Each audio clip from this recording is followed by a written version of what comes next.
a lot of what you all spoke about really does overlap in the substance abuse world. Our kids today are living in such a different world than we ever grew up in. I mean, the platform is enormous.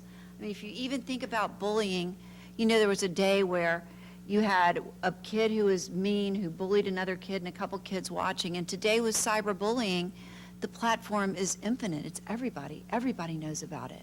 Never in my day did I ever think that somebody could walk into the Levitt School with a pipe bomb or a gun and hurt somebody. And those are the fears and stresses that our kids grow up with.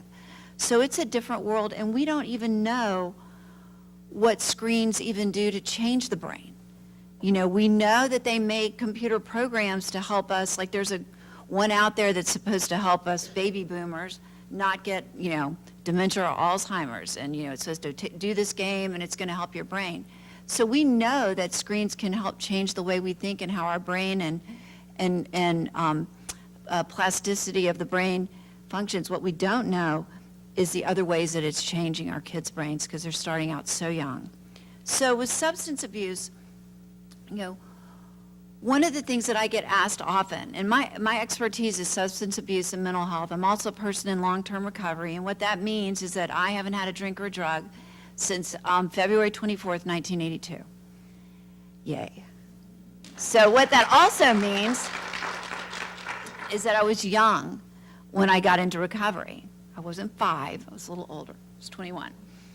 But I could have been intervened on easily at 16, because by the time I was 16 years old, I was already a full-blown addict. And I ended up somehow getting into and going to University of Georgia, which ended me right into treatment, fortunately. And again, what I didn't know is I too, my grandfather was a United States Senator. He was a newspaper publisher.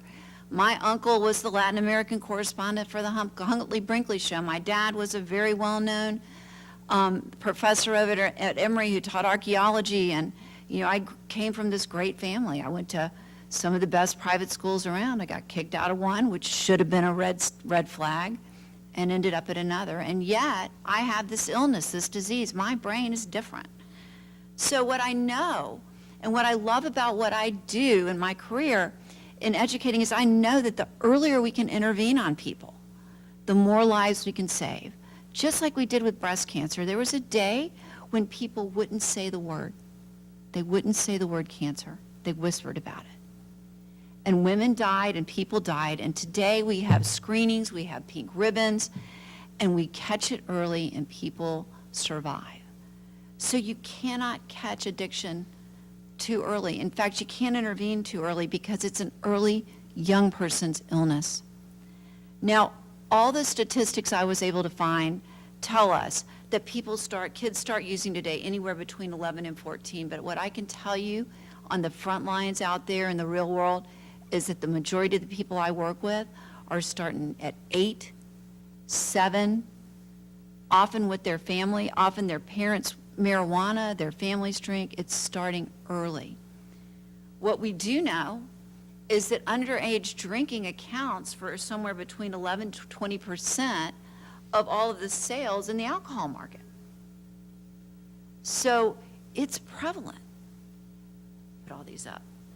And what we do know is if you can come in, there's a window of time that happens between 2 and 4 years where kids will start acting out. They'll start showing signs and symptoms of discontent, depression, dis-ease with the world, discomfort. And if you can come in this window and help them, you can change the path that they're on. You can change them from going towards chemicals. You can change them for getting help with depression, from the suicide, all of that. What we know too is that kids' brains don't finish developing until they're 25 now, they say.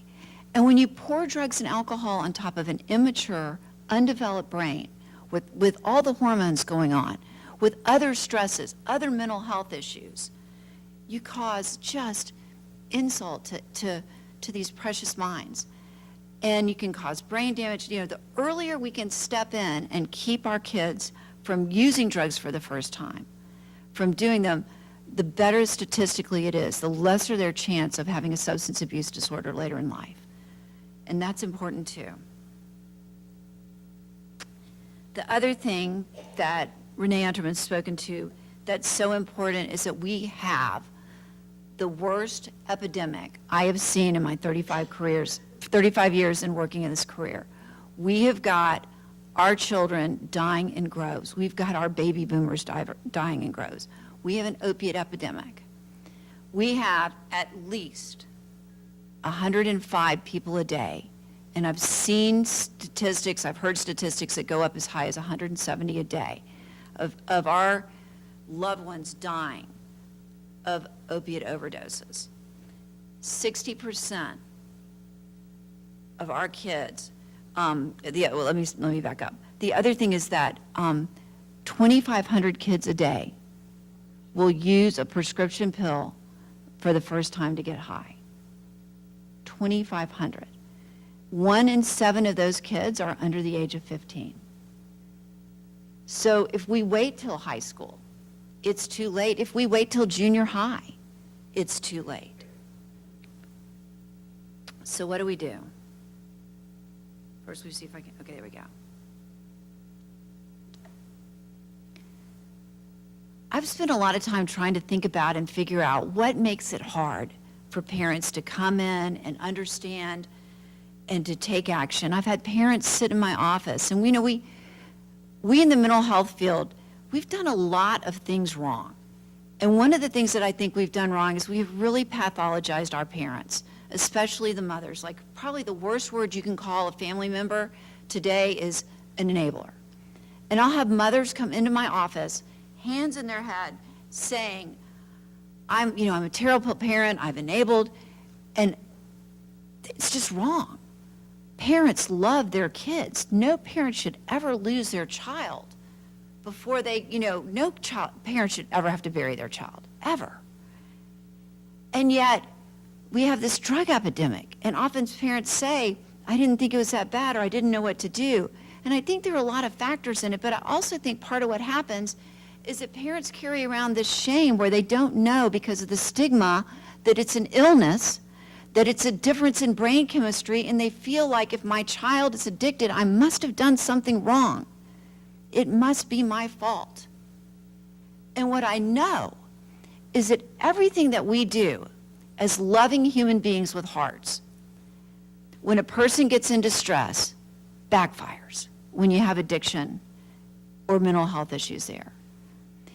If my sister has cancer, we pull together and I say, I'll pay the bills, you water the plants, you take care of the dogs. We do everything we can to support her while she goes and she gets help. And then as she gets better, she comes back and she begins to take over all of her, now I can pay my bills, I can go back to work. We've given her a platform to heal, and now she launches back out into life. Addiction doesn't play by the rules. So what happens is that we come in as loving parents trying to ease our kids' pain, and the things that we do often end up backfiring. Little Joey's an addict, and you pay the bills, and then he doesn't say, oh, gee, thank you. He says, okay, I got the bills paid. I did it myself through my own addiction. I'm not proud of it. I'd come home from University of Georgia, having written a lot of checks that bounced to the Firehouse liquor store, and I would sit down, and I knew all I had to do is if I wrote bad checks, my parents would pay it off, and I'd come home every couple months, and I'd get the infamous checkbook lecture. I've got a really good IQ. I can balance a checkbook. It wasn't that I didn't know how to add things up. It was that I was caught up in my addiction, and I made a lot of really, decisions out of desperation, but I also knew that if I just came home and listened to that lecture, they'd put the money back in my account. It wasn't until my parents got into a place where they said they would do everything they could to support my health, not my demise, and I didn't get bailed out, that I began to say, oh boy, what now? It's on me. I have to be a little more accountable. I have to do things differently. So again, it's not that parents don't love their kids. It's just we need to learn how to do things that help when that help support health. So what are some of the steps to take? I think one of the things that happens with mental health and addiction is that parents sometimes get into, John, what you described really well, feeling like I know my kid, I understand, I know, when we don't. And so parents will say things to me all the time like, I really don't think my child is using that many times. I think they've only used twice because I've caught them twice. And the truth is that we don't know, and you know what, we shouldn't know. If I thought I had a tumor on my arm, I wouldn't self-diagnose it and say, hey, I've got this bump. And I think it's okay though, because it's kind of mushy and it's all right. We go to a professional and we ask them to diagnose. Well, we have people out there who do that. So we need to first off educate ourselves about what are the signs and symptoms. What does it look like? But then we also need to go to the professionals and let them tell us. There are ways that they can do drug testing. They can do hair testing. They can see for sure. Parents will say to me all the time, well, I told little Billy that I was going to drug test him, and he said, go ahead, fine, so I know that means he isn't using. Well, little Billy learned a long time ago that gets everybody to back off. So, it's having that follow through. And really believing that if you suspect something's off, go and ask those questions, get the help. You have everything to gain by doing that. You've got a lot to lose by being wrong. And it's not your role or your responsibility. There are doctors out there called addictionologists who do nothing but diagnose addiction. There are psychiatrists who specialize in diagnosing and helping with mental health issues. There are counselors. There are substance abuse specialists. There are people out there, a lot of resources. There are also interventionists. That's what I do. I'm a licensed counselor. I'm also an interventionist and an educational consultant. And so a big part of what an interventionist does is we come in and we help if you have a loved one who is refusing to get help. We help you as a family come up with the right tools so that we can all sit together and help that person get help. People don't get help. It's rare when your brain chemistry is off and your thinking's impaired and you've got all the stigma attached and all the pressures. It is the exception that someone steps up and says, I need to go get help. Today's the day to do it. Most people get help because they're pressured into it by their parents, by a judge, by their employer, by their school. But once you go and you get your brain chemistry cleared, you detox, and you can start thinking more clearly, then you can make a decision about what you want to do for the rest of your life, whether you want to stay sober or what you want to do for the moment, a day at a time. So when you have a child who's under 18, the law allows us to actually get help for them, particularly if you need drastic help. They don't have to agree to that. And there are people that can help guide you through that process in a gentle, therapeutic way. I'm not talking about boot camp and harsh stuff. I'm talking about good humanistic treatment to help kids struggle, get the help for the things they're struggling with, and also get tools to really be able to handle living life without substances. If you're over 18, it's a little more difficult because the person has to agree to get help, and that's again where it's important to bring in someone to help guide you through that. But it's very doable. Intervention, for example, we interventionists have a really good success rate of getting people into treatment. It's just the first step, but it's a good start, and there are people that can guide you through the rest of it.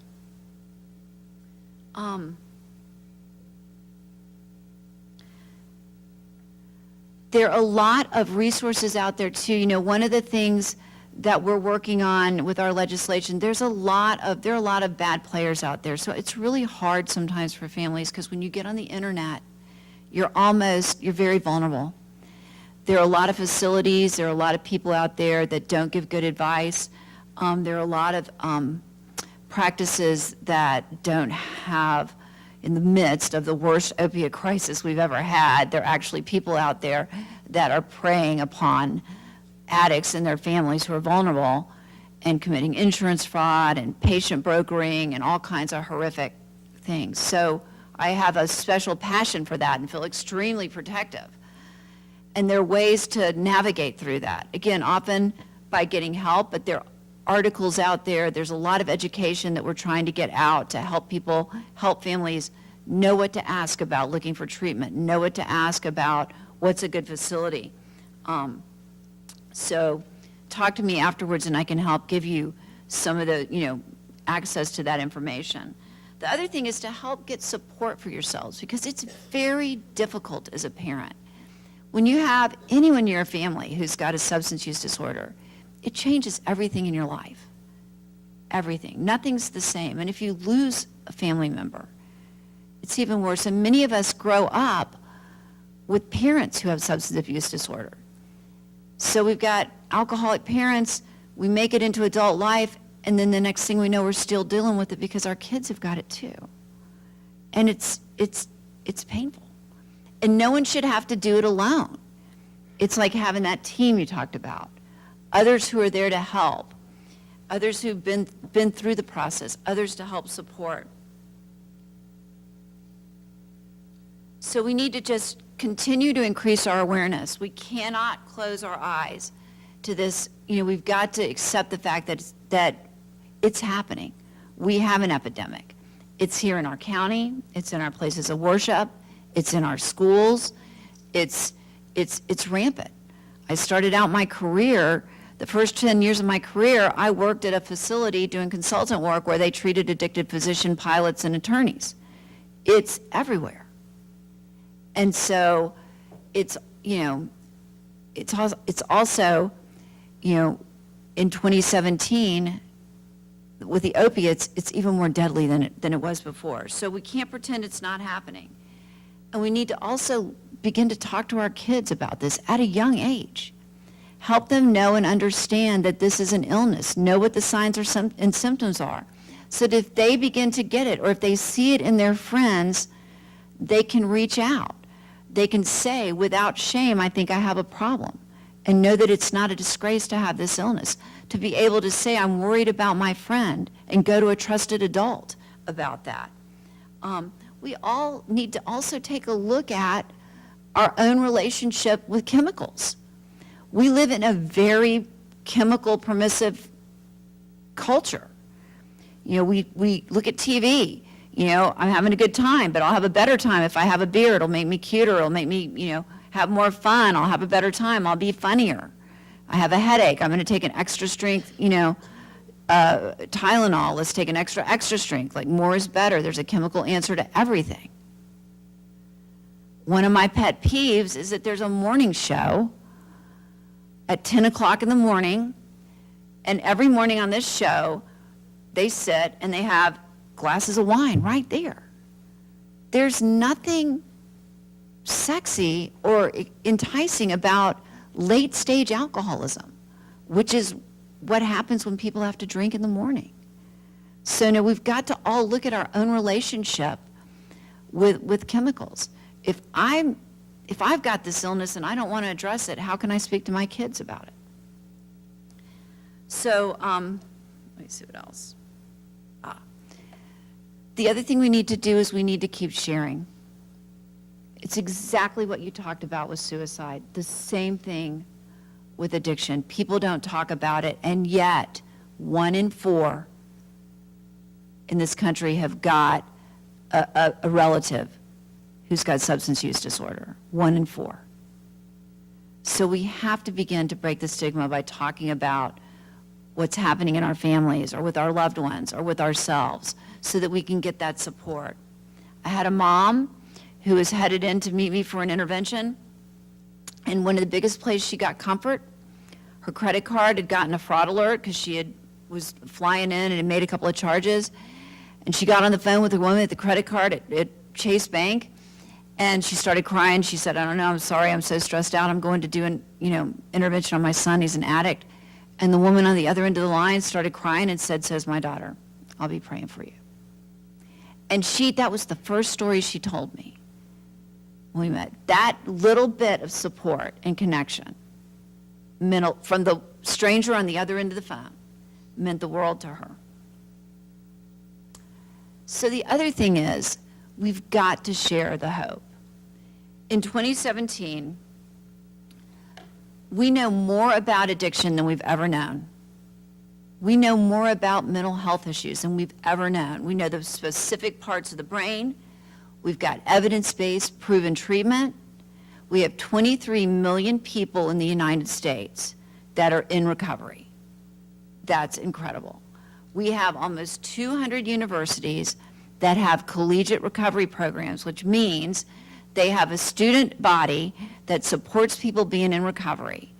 What that also means is that we have enough teenagers and young adults that have gone off and gotten better and gotten into recovery, gotten sober, that they are setting up these programs to support themselves through their schooling. And many of them didn't get into the colleges they wanted to begin with, and because they've gotten clean and sober, are able to now go to the ones they want to go into these programs. So there's a lot of hope. There's a lot of good going on out there, and we've got to remember that. The media is full of a lot of the bad, the deaths, the doom and gloom. And then lastly, I give this talk. I'm also I'm a licensed counselor, but I'm also an internationally certified hostage negotiator.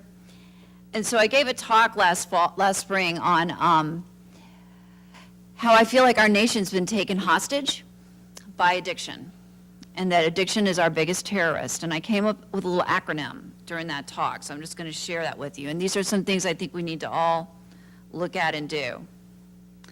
We need to be respectful. We need to come in and treat persons with mental health issues and with addiction with as much respect and dignity as we treat persons with leukemia, other diseases. We need to be ethical.